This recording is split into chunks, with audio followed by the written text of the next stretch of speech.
اس کی حقیقت تک پہنچیں، استاد کے پاس جائیں، کسی ماہر کے پاس جائیں،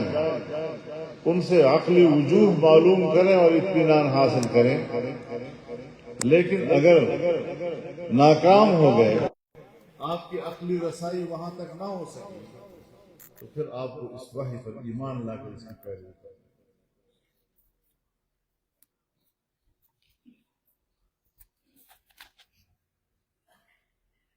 اور پھر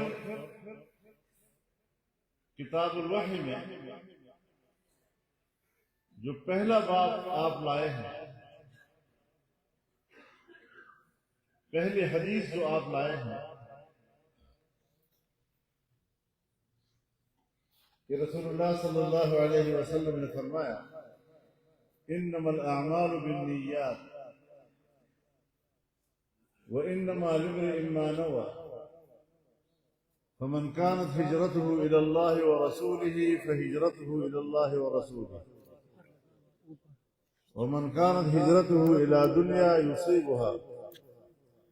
او الى امرأة ينكحها۔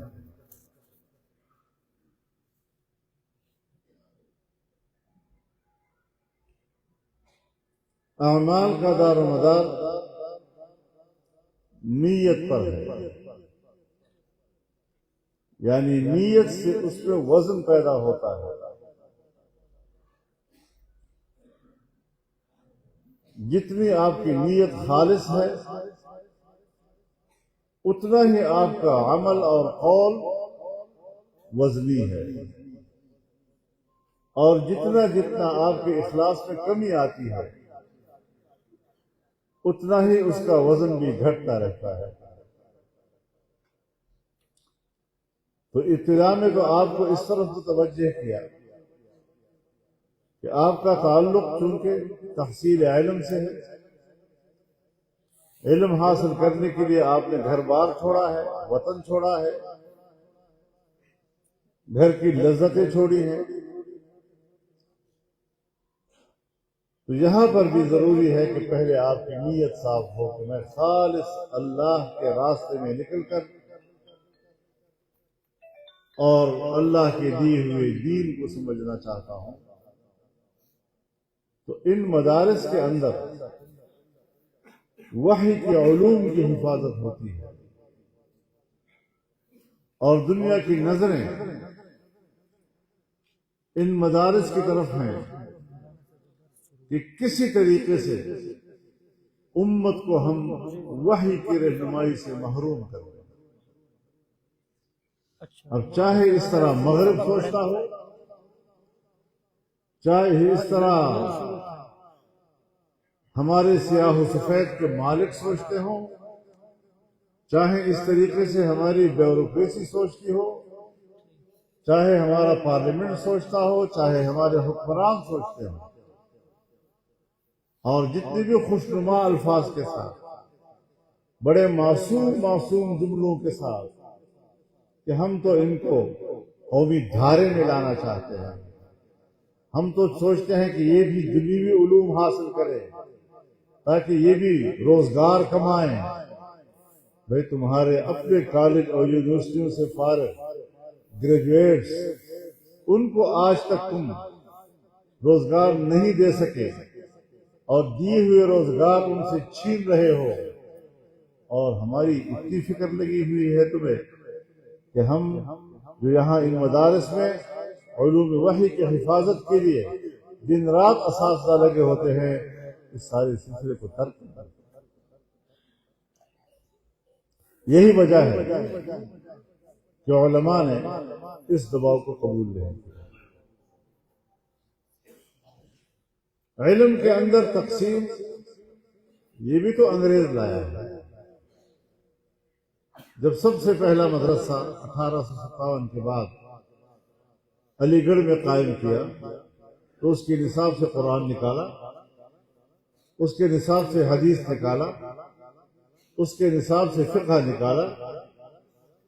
اور یہ کہ آئندہ آنے والی نسلیں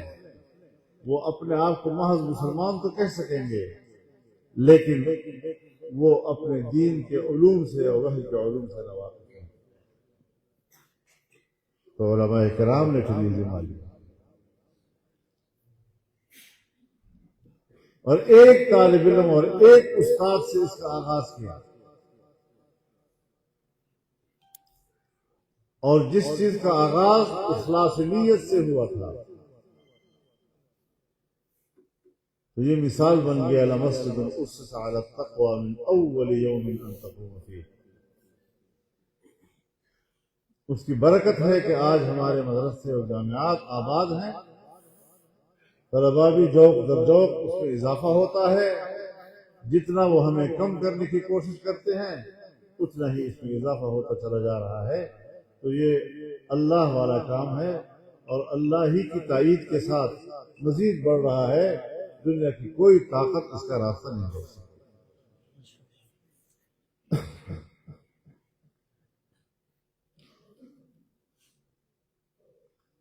کتاب الوحی کے بعد عام طور پر ہوتا یہ ہے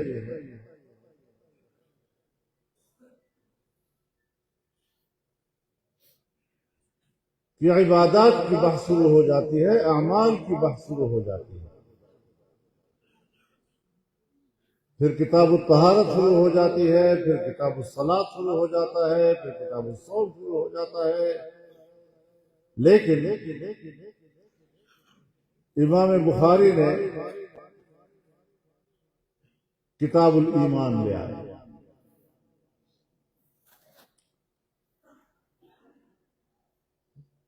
اس بات کی طرف متوجہ کرنے کے لیے کہ اعمال کی قبولیت کا دار و مدار ایمان پر ہے، اور اخروی نجات وہ ایمان کے بغیر ممکن نہیں ہے۔ آپ کے جتنی بھی اعمال صالحہ ہوں، اگر ایمان نہیں تو اس کا کوئی وزن نہیں ہے۔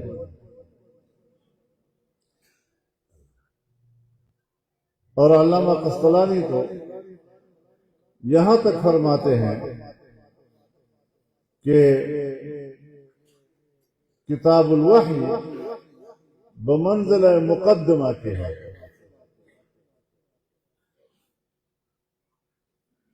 اور فرماتے ہیں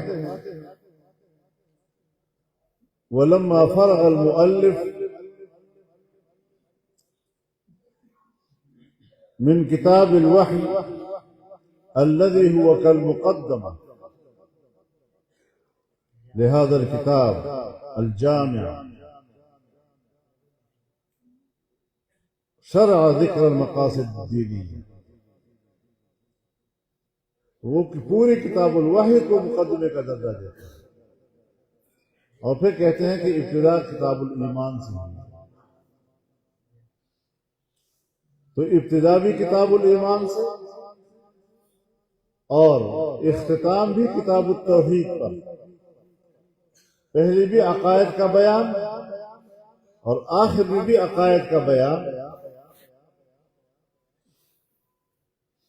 ابتدا میں کتاب الایمان کے تحت جو ابواب لائے گئے ہیں اور ایمان کے حوالے سے جو احادیث آپ نے روایت کی ہیں، اس میں ایمان کا ایجابی اور مثبت پہلو ہے کہ یہ بات آپ کے اندر ہوگی تو ایمان ہے، یہ آپ کے اندر ہے تو یہ ایمان ہے، یہ آپ کے اندر ہے تو یہ ایمان ہے۔ اور آخر میں عقائد کا ذکر ہے لیکن سلبی پہلو سے، کہ اگر آپ کے اندر یہ ہے تو یہ ایمان کی نفی ہے، اگر یہ عقیدہ ہے تو یہ ایمان کی نفی ہے۔ اور اسی لیے فرق باطلہ پر زیادہ تنقید کی گئی ہے اور جرح کی گئی ہے،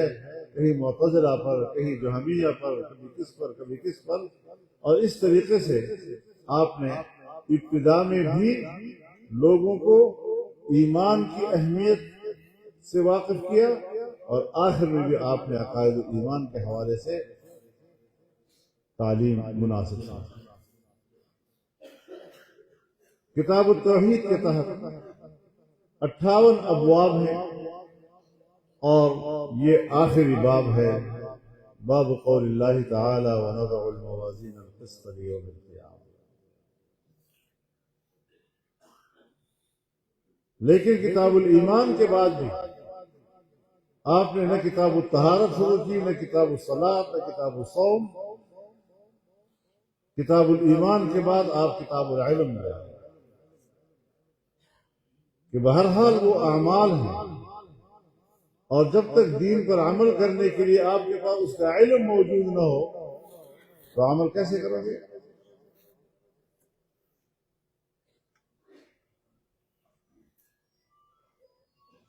اور کتاب العلم میں بھی اس آیت کو مد نظر رکھتے ہوئے یرفع اللہ الذین آمنوا منکم والذین اوتوا العلم درجات،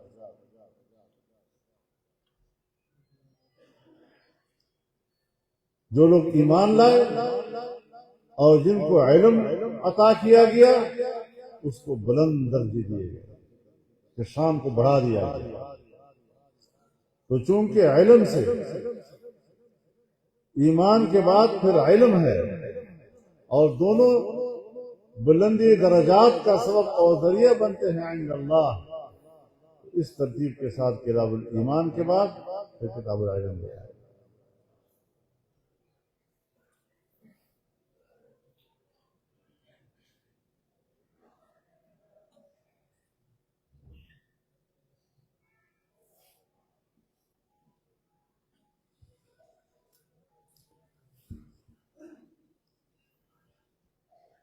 وَنَضَعُ الْمَوَازِينَ الْقِسْطَ لِيَوْمِ الْقِيَامَةِ. تو ابتدا میں انما الاعمال بالنیات کہ اعمال کا دار و مدار نیت پر ہے، اور آخر میں کہہ دیا کہ پھر اب